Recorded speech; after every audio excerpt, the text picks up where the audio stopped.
was born in Afghanistan. The Soviet invasion forced my family to migrate to Pakistan before moving to the United States. South Asia is home. Here, in the streets, on platforms like these, I am most comfortable. I'm in the studios of WION to bring to you the region's heartbeat. On South Asia Diary, you will hear voices from the world's most underreported region.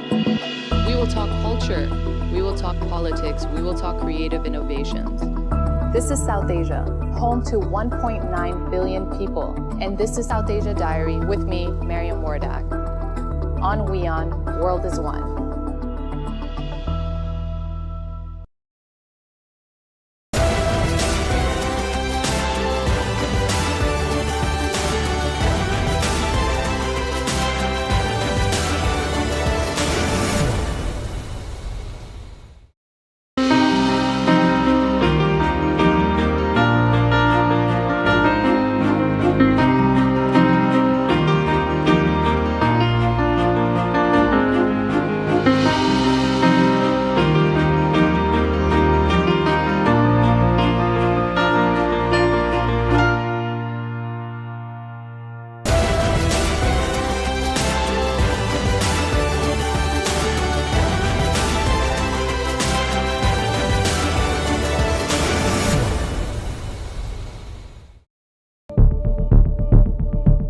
From the world's most volatile region, conflicts over faith and boundaries. Stories of death, destruction, despair, and hope. WION brings you to the heart of the action. There are many other... this is right, Arab.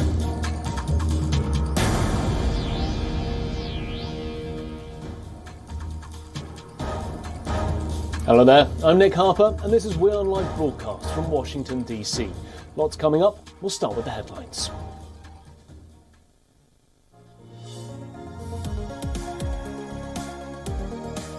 Russia wins China's backing in its showdown with the West over Ukraine, as Beijing agrees with Moscow that the US-led NATO military alliance should not admit new members.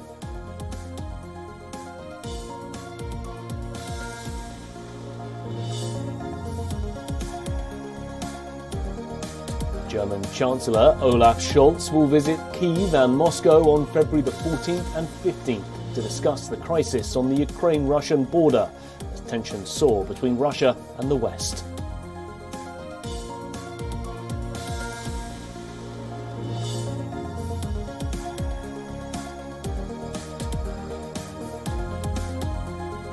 The EU slams Russia's decision to close the Moscow bureau of German broadcaster Deutsche Welle, calling it unacceptable and a bad development.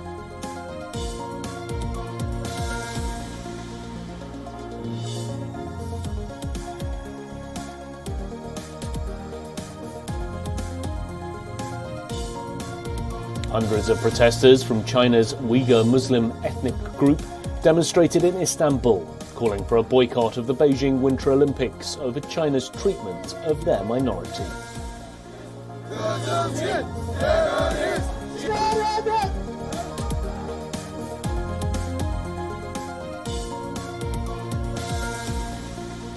The 2022 Beijing Winter Olympics kicks off, culminating preparations that were beset by the COVID-19 pandemic and criticism over human rights in China that led several countries to mount a diplomatic boycott.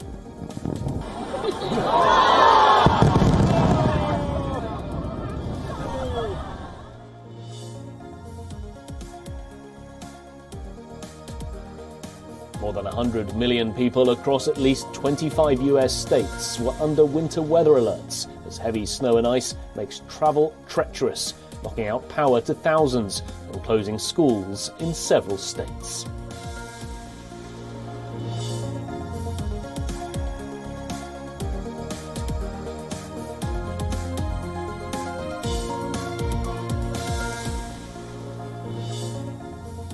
On Friday, Russian President Vladimir Putin arrived in Beijing for the Winter Olympics and a meeting with the Chinese President Xi Jinping.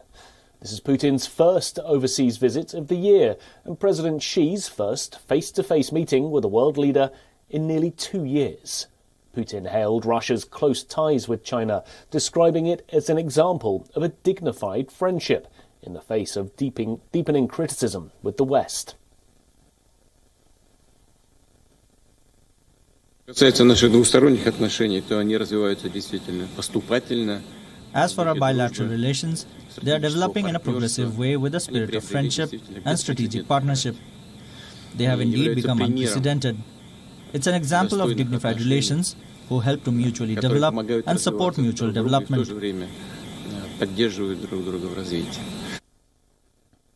The Russian leader also came with a deal to increase natural gas supplies to China as tensions escalate with the West.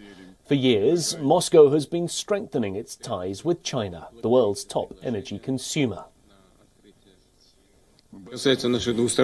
Our oil producers prepared a very good solution on hydrocarbon supplies to China for our today's meeting.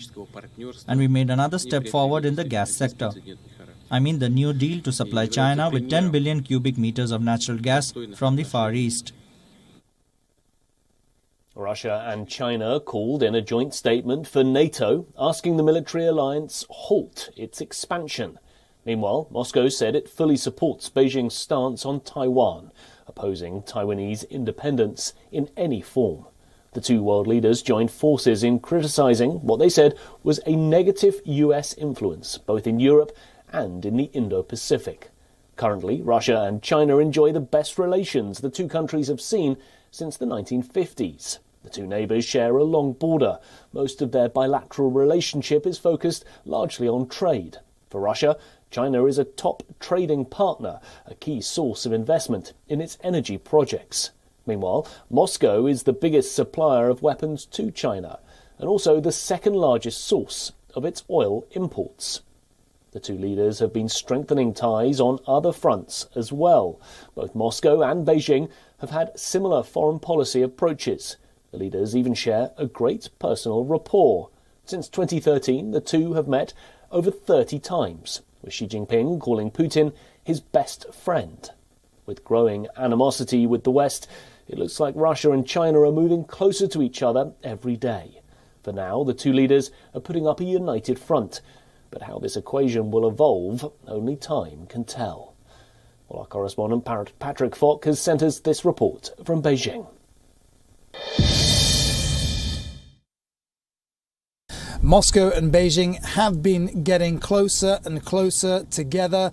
They've been cooperating and partnering with one another on a number of things like trade, technology, even military exercises. And the Kremlin said that President Putin was coming here and going to be signing possibly 15 deals with China. They've also been increasingly coordinated in their pushback against the West. And although China is ambivalent about the idea of Russia invading Ukraine, it has shown sympathy towards Moscow over its concerns about NATO. In a conversation that took place between U.S. Secretary of State Antony Blinken and China's Foreign Minister Wang Yi, the Chinese Foreign Minister said to Antony Blinken that those concerns had to be taken seriously.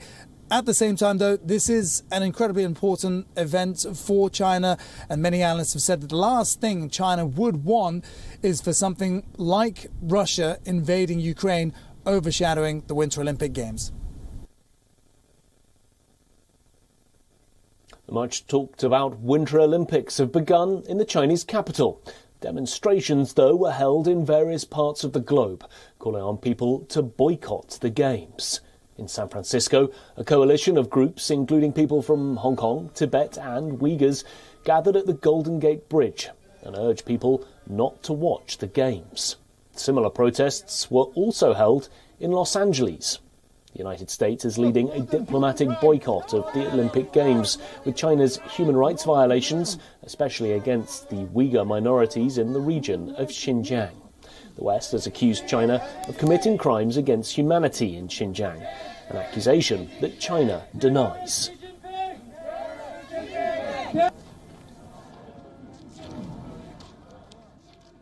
Well, it's very, very important to let the world know that China doesn't deserve to this privilege to host the Winter Olympics, and especially the crimes that they've been committing against Uyghurs, Tibetans, and other minority groups. In Tokyo, too, protesters rallied in front of the Chinese embassy. This protest comes as Japan's lower house of parliament passed a resolution this week against human rights abuses in China.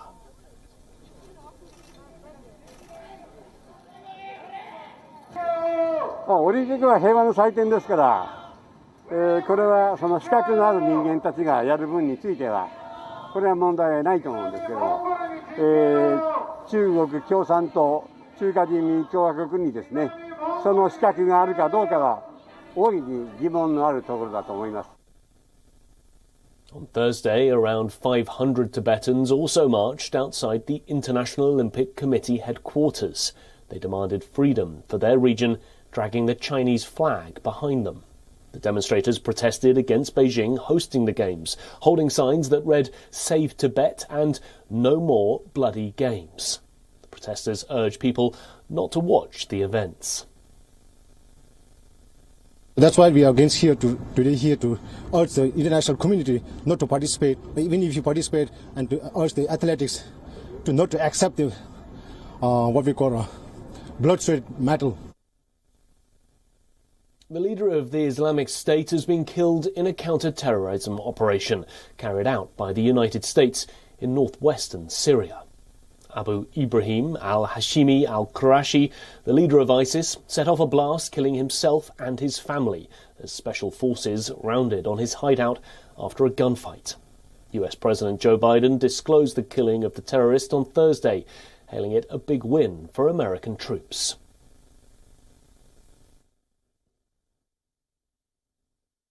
Last night's operation took a major terrorist leader off the battlefield, and it sent a strong message to terrorists around the world.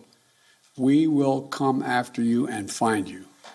Once again, today, we continue our unceasing effort to keep the American people safe and to strengthen the security of our allies and partners around the world. I want to thank you all, and may God bless you, and may God protect our troops. The raid was carried out overnight and had targeted a 3-story residential building on the outskirts of the town of Atme, near Idlib province. The region is a stronghold of terror groups, many of which are fighting against the Bashar al-Assad Syrian government. Even as the Biden administration successfully neutralized the terror threat, Syrian rescue workers say that at least 13 other people were killed in the mission. We note with concern reports of civilian casualties. Daesh has committed heinous crimes and brought tragedy and death to thousands of men, women, and children, and we want to take this moment to remember the victims and families of terrorism and families of victims of terrorism everywhere in the world. President Joe Biden, in his remarks, said that the mission was carried out in a manner intended to minimize civilian casualties and that the team is compiling a report on the operation. The Pentagon accepted that 3 other people were killed in the blast. So we know that that when Abdullah detonated an explosive device, which obviously killed him, we know that there were 3 people on that 3rd floor with him that were also killed. His wife and 2 children. So that's what I'm talking about when I talk about the 3. We also know, as I said, that we were able to safely evacuate 10 individuals, 6 from the 1st floor, an adult male, an adult female, and 4 children, and then 4 children from the 2nd floor, which our forces were able to safely get out of the building. Amid ongoing tensions with the West, Russia said that it supports America's anti-terror stance, but emphasized that a thorough investigation should be conducted on the reported civilian casualties.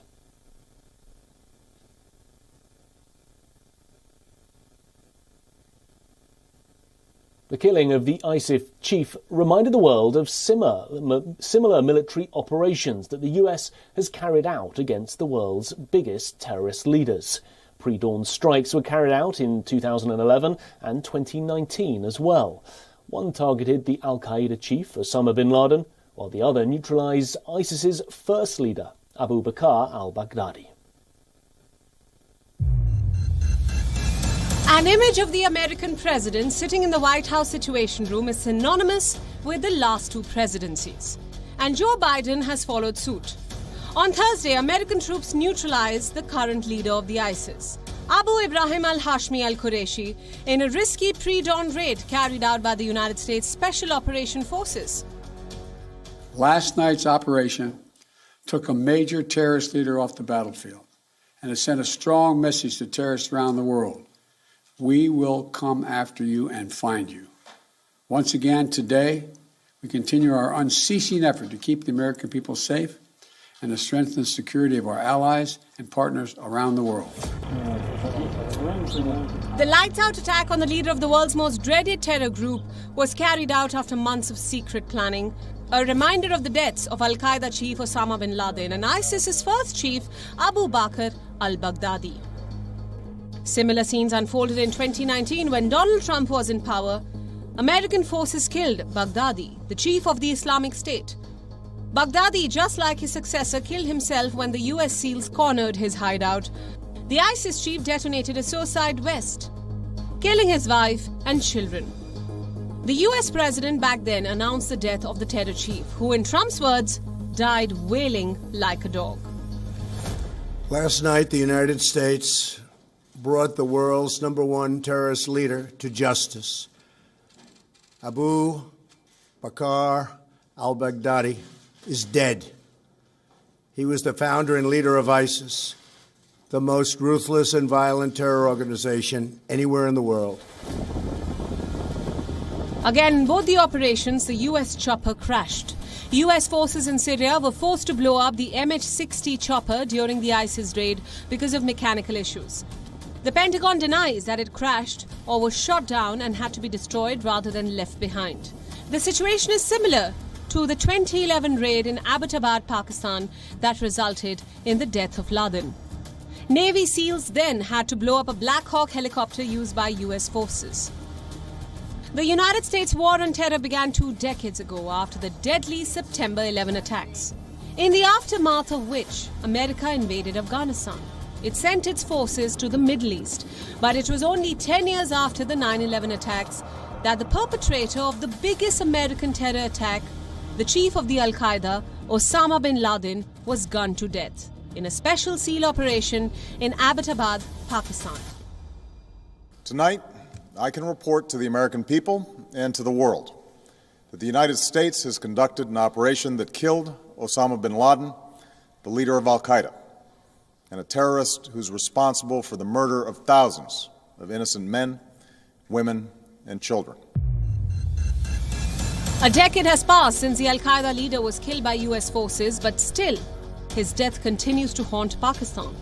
Back in 2011, when the US planned the pre-dawn raid in Abbottabad, officials in Islamabad were not fully aware of what was coming. It was America's distrust in Pakistan. Also the fact that a global wanted terrorist was staying just a few miles away from one of Pakistan's major defense camps. And still, no information was passed on to Washington on the hideout. There are claims that Laden was staying under the watch of Pakistani secret service, the ISI. The operation had global repercussions. It dented Pakistan's international reputation, exposing contradictions in a country that had long served as a rare base for the al-Qaeda and its Taliban allies. Bureau Report, WION World is One. The United States has a gun violence problem.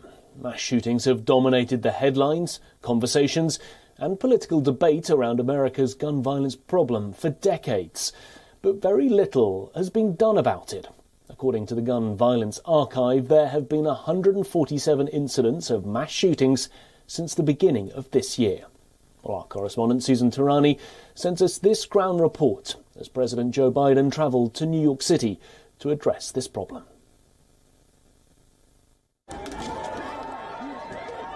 With crime and murder rates skyrocketing across the United States, President Joe Biden traveled to New York City on Thursday to highlight federal efforts to fight gun violence. The visit started at the New York Police Department headquarters, where the president spoke of the need to increase funding for police and restore trust between law enforcement and the communities they serve. The answer is not to defund the police. It's to give you the tools, the training, the funding, to be partners, to be protectors, and community needs you and know the community. President Biden, who was joined by Governor Kathy Hochul and Mayor Eric Adams, arrived in New York as 6 New York City police officers were shot in the past few weeks, and as shootings in the city are up by 32% compared to the same period last year. We need, as I stated, a 9/11 type response to address the domestic terror that is pervasive in this city and country. And President Biden is here to deliver on his promise to come here. He committed to it, and he is here. And get New Yorkers the backup we need. Far too long we called for backup, and it was not here. It is time to have that backup. Attorney General Merrick Garland accompanied the president for the trip, which also included a stop in Queens to meet with community leaders. President Biden's visit comes amid a sharp rise in crime in big cities nationwide, which has emerged as a potential flashpoint ahead of the 2022 midterm elections. Homicides rose in 16 major U.S. cities in 2021. FBI data shows murders in the U.S. are up nearly 30% in 2020 from the prior year amid the coronavirus pandemic. And ambush attacks on police officers were up 115% nationwide in 2021 compared to the year before. The president decided to visit the largest police force in the country, and his visit comes at a time when the majority of Americans, 81% of voters, say that the rise in crime is a cause for concern. It also comes at a time when the White House has been trying hard to dispel Joe Biden's image of being, quote unquote, soft on crime. The question is whether or not his focus solely on gun violence will be successful in achieving that. Susan Tehrani reporting from New York for WION World is One. Parts of the United States are witnessing an unprecedented winter storm. Heaps of snow has gathered. Homes and businesses have been left without power. And there's a tornado threat in place as well. More than 100 million people across 25 US states are living under a winter weather warning. A blizzard in Alabama has killed one person and injured at least 3 others. A home was also heavily damaged. After the storm dumped heavy snow on the Midwest, parts of the region were forecast to see another 6 inches of snow. The storm is also wreaking havoc on travel. The bad weather has cancelled more than 4,000 flights in total, and people have been advised not to travel on some roadways. In Texas, the storm will test the state's power grid. Remember, the state suffered catastrophic outages last February as well. The state had said that last year's outage led to the death of 246 people, mostly of them from hypothermia. But this year, the Texas governor has assured that the state has plenty of power available. About 33,000 Texans were without power Thursday night.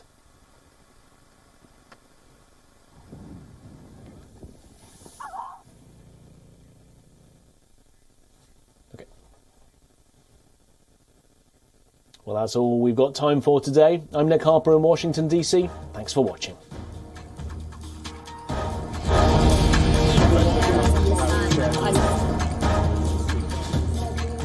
This is right, Arab.